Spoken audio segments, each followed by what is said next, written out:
Ortda qolgan 2025-yil Respublika shoshilinch tibbiy yordam ilmiy markazi jamoasi uchun ulkan yutuqlar va tarix sahifalaridan o'rin oladigan muhim voqealarga boy bo'ldi. Xususan, Yangi yil bayrami arafasida bu yerda bir yo'la ikkita murakkab operatsiya, ya'ni jigar ko'chirib o'tkazish amaliyoti hindistonlik jarrohlar ishtirokida muvaffaqiyatli bajarildi. Operatsiyadan oldin bemorlar bilan tanishish so'zimiz bilan bo'lsa-da, ularga dalda berish niyatida palatalardan biriga kirib bordik. Bizni urgutlik Shuhrat Sharipov o'g'li Shohruh bilan birga iliq qarshi oldi.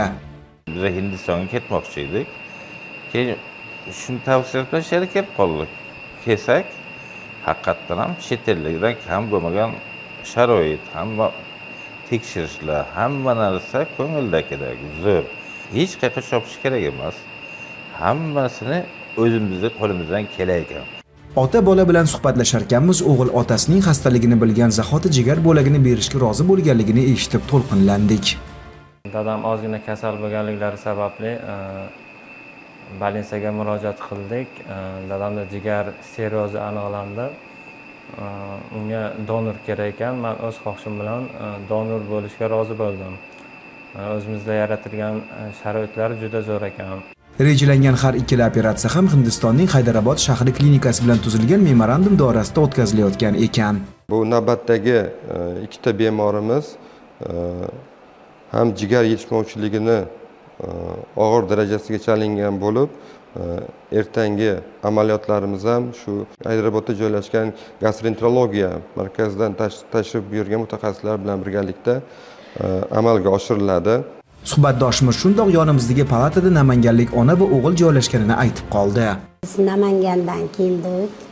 Inshaalloh Xudo xolasa operatsiyadan yaxshi chiqamiz. O'g'lim mana donor bo'lmoqchi. Xudo xolasa yaxshi bo'lib ketamiz. Niyatlarimiz yaxshi. Ona jigar bo'lagini berayotgan o'g'lini suyib erkalaydi. Shu topda xayolimizdan har bir ota-onaning farzandi bo'lsa, shunday bo'lsa degan o'y kechdi. Hindistonga harakat qilayotgan paytimizda bitta vrach orqali bu yer operatsiya o'tkazishini bilib, bu yerga keldik. Ertaga operatsiya deyishyapti. Shunday qilib birinchi holatda o'g'il otasiga donorlik qildi, ikkinchi juftlik o'g'il onasiga jigar bo'lagini berdi. Operatsiyadan keyin bemorlar holdan xabarlashgani borganimizda ular hali reanimatsiya bo'limida ekan. Birinchi bo'lib urgutlik Shuhrat Sharipovga yuzlandik. Juda chiroyli o'tdi, zo'r o'tdi deydi. Tugagandan hech yerga olib keldi. Vrachlar shu hammasi farg'ona. E'tibor juda kuchli. Davlat e'tibori, vrachlar e'tibori. Qahramon o'g'ilning fikrlarini ham olmoqchi edik, ammo u hamshirlar ko'magida yurish mashqlarini o'tkazayotgani uchun bezovta qilgimiz kelmadi.